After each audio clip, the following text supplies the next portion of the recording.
Hi there, Chris Glynn here with the Nightlight Podcast. Nice to be back with you again, and very nice to have back with us, speaking to us from Austin, Texas, Mark McMillion. Welcome back to Nightlight, Mark. It's been a while. And it's wonderful to see you again and to be able to talk again. I'm always thankful to be part of this. Mark, I'd like you to share with us the main points of two of your most recent blogs from your website, which I feel are very timely and important for our listeners to hear. Those were Summoning and AI, and also Every Man to His Tent. Let's start with Every Man to His Tent, because I'm sure that you don't mean that we should just give up the fight and retire from serving the Lord, right? No, we all need to go camping. Not really. I don't know, that phrase just kind of caught my attention one night, and it just sort of, sometimes the Lord works like this, or he gives me a phrase or some little idea and just sort of expounds on it in my mind, and I see how that can kind of be applicable. Right. This was like a particular place in the history of Israel. It was after David, after Solomon, and it was at the beginning of Solomon's son, Rehoboam, his reign. That's right. So I won't go into all the details, but basically what happened was Rehoboam, he was not like Solomon or David. He just didn't have the same heart.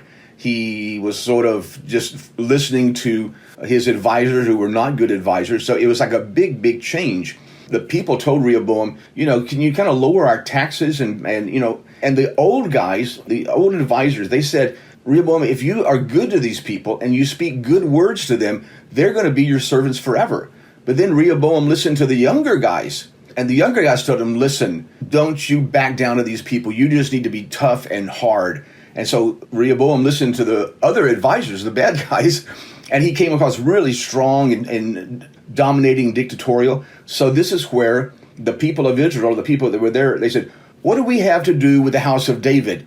Every man to his tents. That's right. So it was like a pulling back and basically a collapse of united Israel. And it was never a united 12-tribe nation again. And it's split. That's right. And so I'm not saying that's exactly what's going to be happening in these times. But the thing is, we in America and also in Britain, we can look back to real leadership. We've had John Kennedy here, and some people feel Ronald Reagan. Those kind of people aren't around anymore. The Democrats, you think of John Kennedy and you think of Martin Luther King, it's not the same thing anymore. It's not there. And so many people, especially sort of people in the center, not people on the edges, but people in the center, they just feel there's nobody to lead us anymore. Right. The Democratic Party isn't the Democratic Party anymore. And the Republican Party, it's not the Republican Party anymore. That's right. So then you go back in the Bible and people just said, whoops, what do we have to do with these things? Every man to their tents. And I just felt like that's kind of a feeling that could express from the Bible terms what many people, I think, across the Western world, but particularly in the United States, they're feeling right now. Just, hey, where can I go for the truth? Because it's not there anymore in the political leadership. Let me read the story from 2 Chronicles chapter 10, verse 16. And when all Israel saw that the king would not hearken unto them, the people answered the king, saying, what portion have we in David? And we have none inheritance in the son of Jesse. Every man to your tents, O Israel. And now, David, see to thine own house. So all Israel went to their tents. So, Mark, you're applying this verse to how many people are feeling in the United States now. You're saying that is a good thing, right, to go to your tents? It can be. It can be. I have just since living here in this new place for the last 2.5 years, I've been able to sort of get out and mix and mingle in the community, and I've been involved in some school board situations and really gotten to know people I didn't know before and sort of got a taste or a feeling for how people are feeling. And there's just a lot of disillusionment. If it's not disillusionment, it's confusion, exasperation, consternation at times. The Bible says, if the trumpet give an uncertain sound, who shall prepare himself to the battle? That's right. But that's how it is right now. There's no certain sound. There's a cacophony. And many people are just, just turning away. And they're turning back to their family. They're turning back to going in a refuge farm, or they turned even more radical. It's a disturbing time because there's not really very much leadership on either side that really wins hearts and seems to be giving a clear direction. Yes. And so maybe it's good. In fact, I know it's true in some ways. Many people are turning more to the Lord. In some of the churches that I've been in, you find more desperation. Praise you God. find, to say radical, some people think radical is a bad word, but more desperation, a higher level of discipleship, and going further than they would have gone 10 or 20 years before. So in some ways, it's good. It's so inspiring when different Bible verses come up. I mean, we go to Revelation 18, and you see this woman sitting on a scarlet-colored beast full of names of blasphemy, and I heard a voice saying, "Come out of her, my people, Right. that you be not partaker of her sins, and that you receive not of her plagues." Maybe I'm over-spiritualizing, but I see and feel and know more people who are recognizing that they are aliens in the world as it is right now. More and more people who before felt like, well, this is a godly country, and we're godly people, and we're the silent majority, and everything's going to work out. But more and more people, they're not feeling, they're taking their children out of school. In the area that I live in, so many people are taking their kids out of school, and they're opening private schools almost as fast as they can, and there's waiting lists to get into those private schools. Wow, really? Because the school system here, from California to New York, is failing. I mean, people used to be able to, we can count on the schools. The schools are like the traffic lights. We can depend on the schools, but in so many different ways, they can't do that now. So on this side, on that side, people are pulling back, pulling away, trying to find alternatives, alternative schooling, a stronger dose of Christianity. And to my mind, maybe I'm just being too optimistic, but to my mind, there are moves in the society I live in that seem to be spoken of in Bible prophecy, where people are coming out of the system, coming out of the worldwide system like that. So I think in some ways those are good things. And from what I've heard is going on in the States these days, I don't blame anyone for wanting to get away from it all, especially from the cities. I've seen videos of people just going into stores and just helping themselves to anything they want with no one able to stop them. That's mostly California, but yeah, in California they passed a law, something to the extent of if something is stolen and it's worth less than $950, we won't press charges.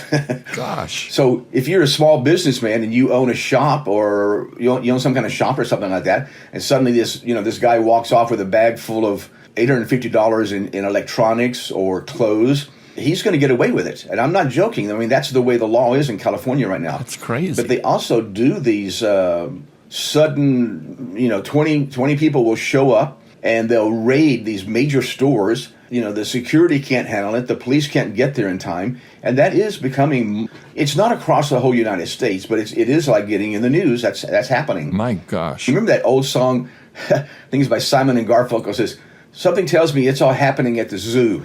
Right. That was an old song. But it's like, something tells me it's all happening at the school boards and in the schools. So the schools are becoming the battlegrounds between extremes. And I just read today some kind of meltdown at a school board in Florida because the school board voted that the people in the school would not be able to place so-called pride flags. Of course, pride is the new word for gender confusion and things like that. That's right. And then they have some kind of rainbow flag, and so there was the school board they had to call in the cops or something because they ruled against, no, you can't be having pride flags all over the campus. So the visitors at the school board meeting, they just kind of went berserk. Gosh. But like I said, I've spoken at school boards here. There's this, the local, I won't name the name of a suburb of Austin. I live in a suburb of Austin, Texas. The local school has 40,000 students in the district. So it's a large number of kids. And the school board meetings, they have police there, and it's pretty tight because there's such a conflict between the extreme left and some of it's extreme right, but some of it's not extreme right. Some of it is just center right. I don't consider myself extreme right. I'm not. I'm like maybe center right. I mean, mainly I'm a disciple. That's what I am. But if I was on the political spectrum, I'd probably be center right because I don't think that progressive identity politics and Black Lives Matter propaganda should be taught in public school. Nightlight, keeping you in tune with the times. Practically speaking, Mark, what are you suggesting, or what are people already doing to go every man to his tent? Spending more time with the Lord, finding a refuge in the countryside somewhere. Maybe it means different things to different people. People are feeling that the things that they depended on before, their political parties, even sometimes their denominations, are not as dependable as they were before, particularly the political parties. Right. They don't inspire. They have been taken over by foreign, I don't mean like, from another country, but elements that were not part of that political party before. Right. And so people have to have a falling away, in a sense, not falling away from the Lord, but falling away from sort of false leadership. So every man to his tents is like getting closer to the Lord, turning away from voices and leadership that's not leading them the right way. Yes. And that means you have to get alone a little bit. You have to get alone with your family. You get alone with your closest friends. Get alone with God and pray and seek the Lord. And what is the Lord leading? What is the Lord leading for you? The Bible says, thou wilt show me the path of life. And that's what people need. Their paths nowadays have become muddied, strained, unclear. And this is a time to turn to the Lord and to voices from God, even letting go of things that you held on to. Maybe you and your parents and your grandparents, they were all Democrats, but it's just not the same thing anymore. It's not the same party anymore. That's right. You have to go to your tents in that sense. So I was taking it in that sense. Every man to his tents can be a good thing. It may be because the society is collapsing around him. It's a little bit like the Roman Empire. The Roman Empire was so strong for so long, but by 500 AD, the Roman Empire was collapsing. Yes, it was. Strongly. And the Catholic Church, the Christians of those times, they banded together more, and they ended up actually becoming the strongest entity in Rome. When some of the invaders of Rome, they ended up negotiating with the Pope. It was the popes who went out and talked to the Huns or the Visigoths, because the other leadership had become so weak. This is what's happening with the, I'm talking about, the failure here and the collapse there, but there are signs of good leadership around. There are, but they're not heard about very much. There's a governor of Virginia. It's one of the states on the east coast of the United States. His name is Governor Youngkin, and he seems to be kind of a level-headed guy, somebody who inspires trust, and he's a Republican. And he helped and encouraged this movement. It's called Moms for Liberty.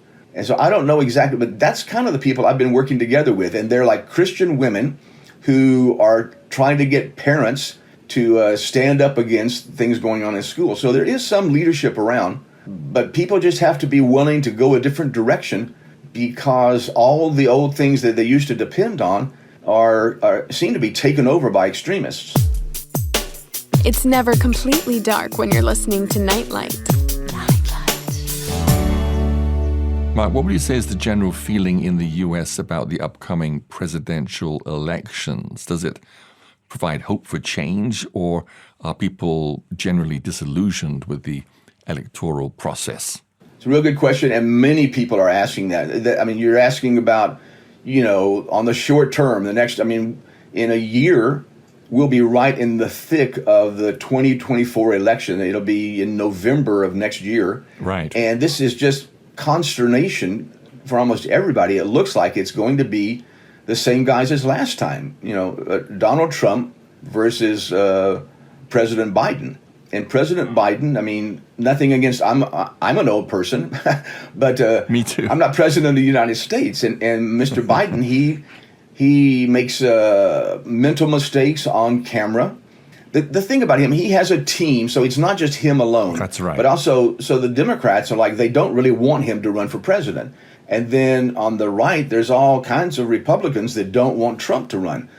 It's like, is this the best we can do? Is this what's being offered to the United States? Trump versus Biden again? Gosh. It's a real good question, Chris, because you just wonder how long this all holds together. It's been holding together a long time, but you just wonder. It's almost like an earthquake. There's tension building up, and then all of a sudden, something big happens. But for the most part, it hasn't. There has, but there's not been anarchy in the streets. That hasn't happened. And the economy is actually doing pretty good. But a lot of people are just unhappy and sad and confused and a little bit angry that the presidential election next year is shaping up to be the same one it was 4 years ago. Endtime news and views.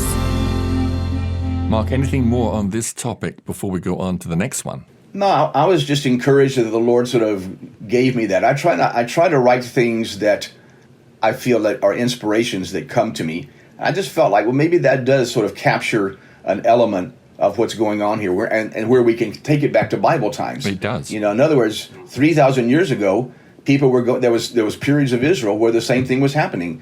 You had a greatly diminished leadership in Israel. The country was still there, the nation was still there, but the leadership that they'd had before wasn't really as, they had it, Solomon, David, Samuel, wasn't there. And it's the same way now. The leadership in America things are just coming to a confusion. Things are very confused for lots of people. And those people back then said, every man to their tents. Maybe that's how it is now. Maybe you could just remind us what happened in the biblical narrative after every man had gone to their tents. What happened next? Good question, Chris. So you're asking what happened next? Well, what happened was that the nation divided. The 10 tribes went to the north, and that became the Samaritans. And the 2 tribes, Benjamin and Judah, stayed together in the south, and they were effectively 2 different nations, 2 different capitals. That's right. So I don't know if that's it.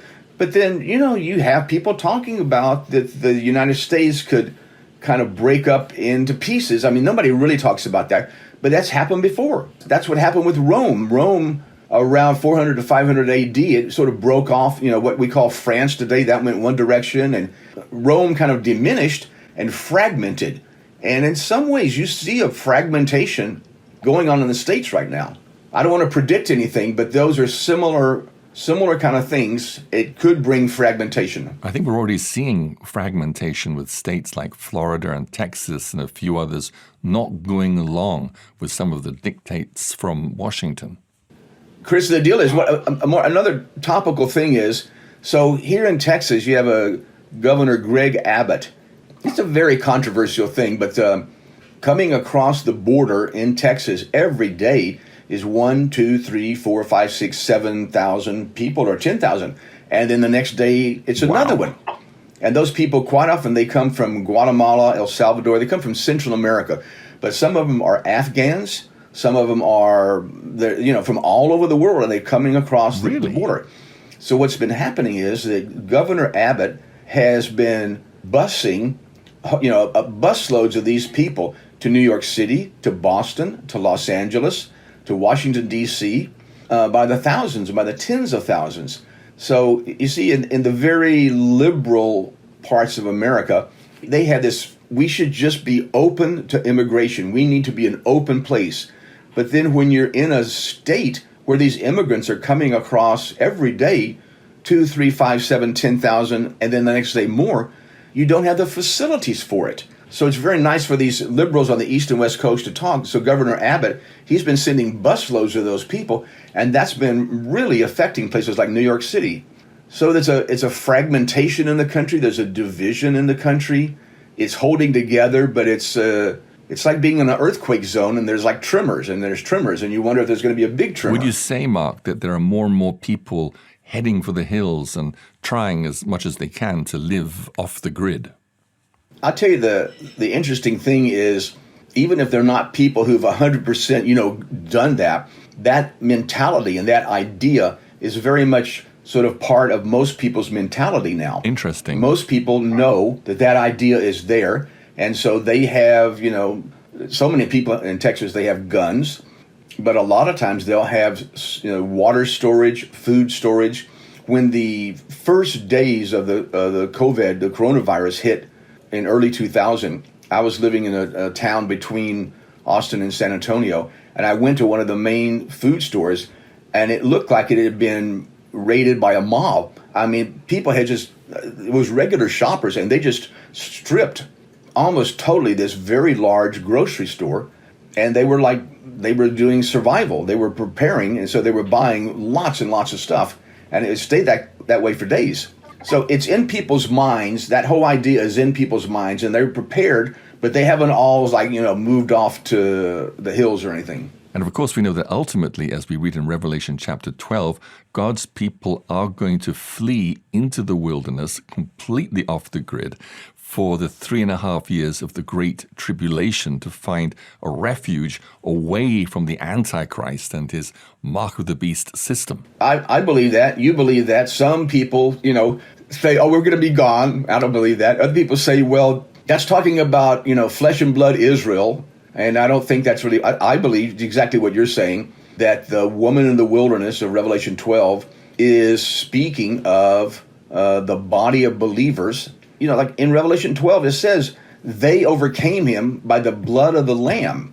So these have to be believers. It says it right there. It's not going to be atheists and anything else. It's going to be believers in those times. So that has to be the end time believing body of Christ.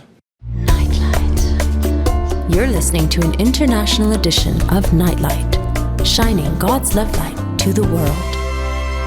Mark, let's go on to our second and very important and fascinating topic, which you titled in your blog, Summoning and AI. Before you explain about what summoning is, let's talk about the incredible advances in AI that we've seen, particularly over the past year, with the introduction of chatbox, GBT, as well as a number of competing AI systems. How do you see these fitting into Bible prophecy? Great question. You and I have talked before about some of these things, and it's such an interesting thing because, there's about over 8 billion people in the world. Probably at least half of those people or more know about Jesus. So let's call them 4 billion people know about Jesus. But then how many of those people know that Jesus said he was going to come back? 500,000? 500 million? But you keep narrowing it. How many people know about the Antichrist? Well, that's going to be a smaller number. That's right. So by the time you get down to what we're talking about right now, there's millions of people that know what we're talking about, but it's a very small minority. It's true. And like between you and me, we've talked about the final signs of the end. Like, there's the earthquakes in diverse places. Well, some people, there's been earthquakes a long time, but we haven't seen the final Antichrist. We haven't seen the temple in Jerusalem that seems to be part of the picture. Yes. We haven't seen sacrifices in that temple. But then one of perhaps the most mysterious of all of the different end time signs is what Jesus talked about. Jesus Christ specifically talked about the abomination of desolation. And to this day, nobody really definitively knows what is the abomination of desolation. But Jesus made a major point of specifically talking about that. He did. And he said this was written in the book of Daniel. Okay, you go back to the book of Daniel and you see in Daniel where that phrase is used, and is used in a number of different places, in chapter 11, chapter 8. So you have this, whatever this is, this abomination of desolation. Then you go to the chapter in Revelation that most talks about the Antichrist, is Revelation 13. He talks about the Antichrist, but then there was a second beast. Yes. A second beast. And he was the guy that has to do with 666 and the mark of the beast. Many people have heard about that.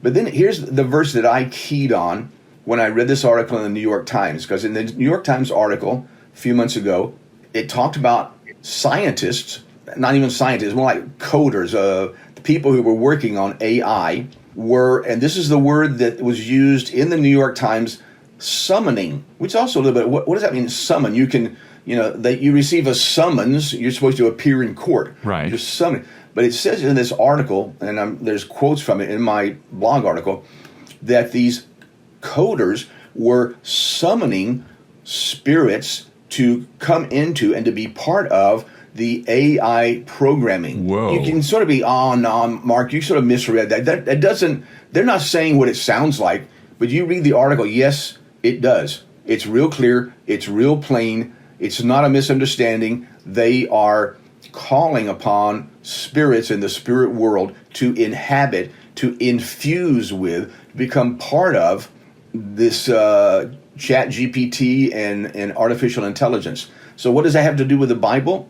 Revelation 13, he had power to give life to the image of the beast that the image of the beast should both speak and cause as many as would not worship the beast should be slain. So for people like you and me, Chris, who've been sort of looking at this stuff since we were in our 20s, That's right. we've always expected that this image and abomination are both Bible words meaning idols. If you look in the Bible, it talks of the abomination of the Amalekites, the abomination of the Hittites. Yes. And image, same thing. It's a word for an idol. So the abomination of desolation and the image of the beast are not people.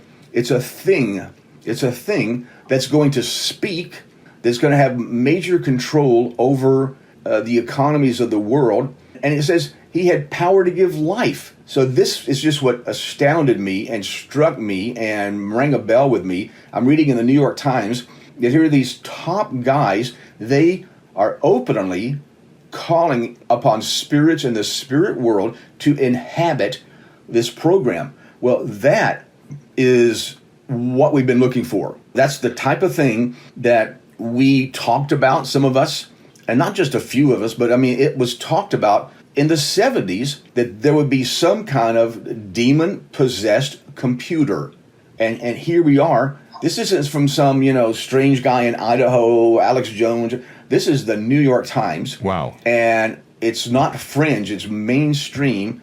And they are saying these guys are summoning spirits to infuse with their computer systems. And incredible. Just, if you sort of question it or wonder, my blog article, it's called AI and Summoning. There's links to the New York Times and articles that talk about these things. So for me, it was like, well, son of a gun. I don't know who the Antichrist is. The temple in Jerusalem's not built yet. The Antichrist isn't sitting there. But this is really ringing a bell of a thing we were looking into the future and expecting, and there it is. There it is. So that, to me, that was a pretty major deal. Mark, why don't you go ahead and read us those two quotes? This is from the Rouse Douthat. He's one of the main editorial writers in the New York Times. He's born in 1979, so he's a generation younger than you and me. This is quoting from one of his articles. No, it's not. It's quoting from somebody quoting one of his articles. As my colleague Rouse Douthat wrote, this is an act of summoning. The coders casting these spells have no idea what will stumble through the portal. Gosh. What is oddest in my conversation with them is that they speak of this freely. These are not naive people who believe their call can only be heard by angels. They believe they might summon demons. They're calling anyway. And one other, this is actually from an article by Rouse Douthat.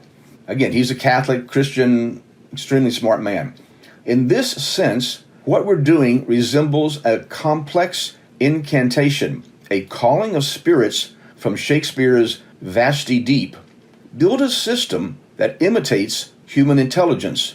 Make it talk like a person and answer questions like an encyclopedia and solve problems through leaps we can't quite follow. And wait expectantly to see if something infuses itself into the mysterious space where the leaps are happening, summoned by the inviting home that we have made. Such a summoning is most feared by AI alarmists at present because the spirit might be disobedient, destructive, a rampaging Skynet like in the movies, bent on our extermination. But the old stories of the magicians and their bargains of Faust and his Mephistopheles suggest that we would be wise to fear apparent obedience as well. And this is just breathtaking stuff. These guys are walking right into the middle of Scripture. This is right there in Revelation 13. This is what Bible prophecy people have been expecting for 50 years or more, and here it is. And we're actually seeing the fulfillment of these key prophecies in Revelation 13 and elsewhere. Yeah.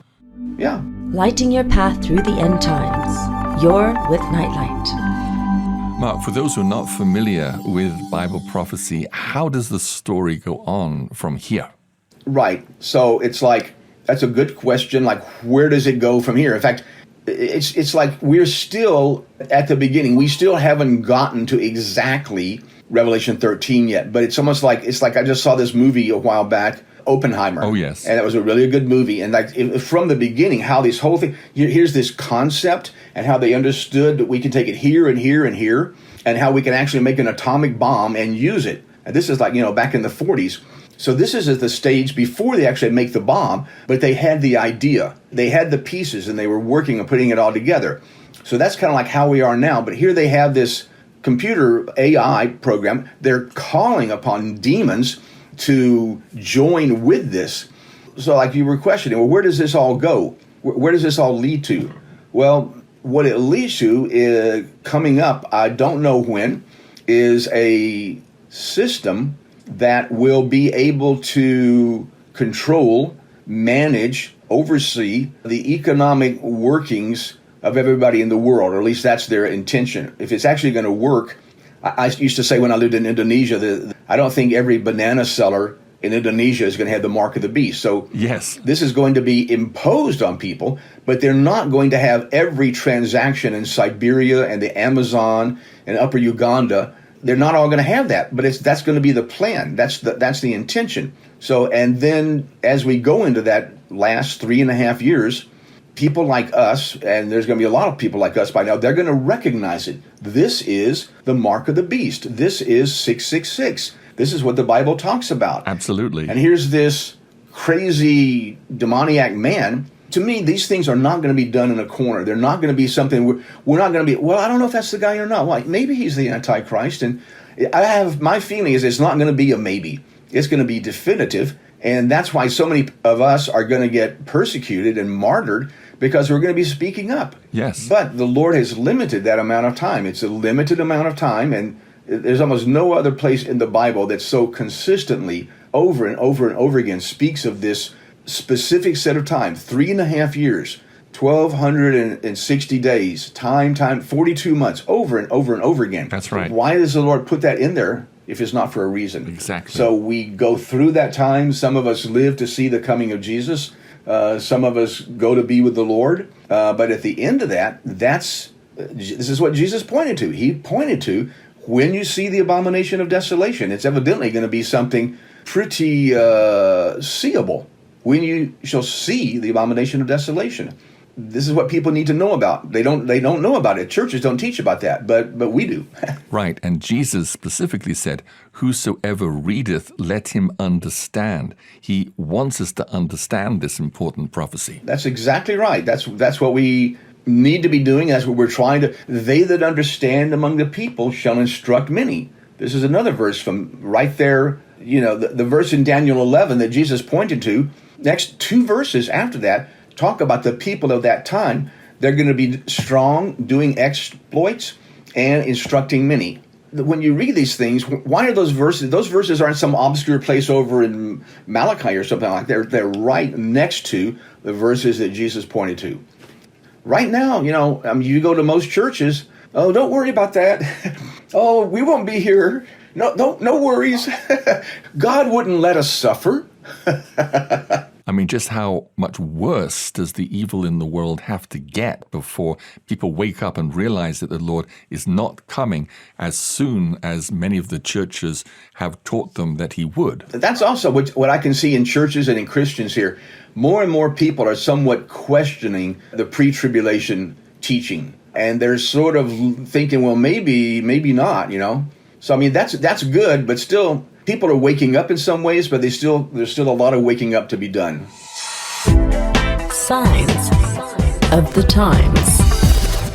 Mark, this has been fascinating to get your insights into some of the things that are happening in the U.S. right now. Anything more you'd like to share by way of summing up? Maybe in some ways this could be an encouragement to a lot of people. Because I think a lot of people, they can be weary in well-doing. They can be confused. They thought we have seen this already. It still hasn't happened yet. So there's that side. What's going on in America? Again, the stores are open and, the football teams are playing and life seems to be going on. But there's lots of stuff that isn't the way it used to be. And there's no clear sound of a trumpet. There's, if the trumpet give an uncertain sound, who shall prepare himself to battle? And it is a time of confusion. I mean, there was a prophecy about great confusion. And you could think that kind of could apply to the situation right now, because there's a lot of confusion and lack of leadership.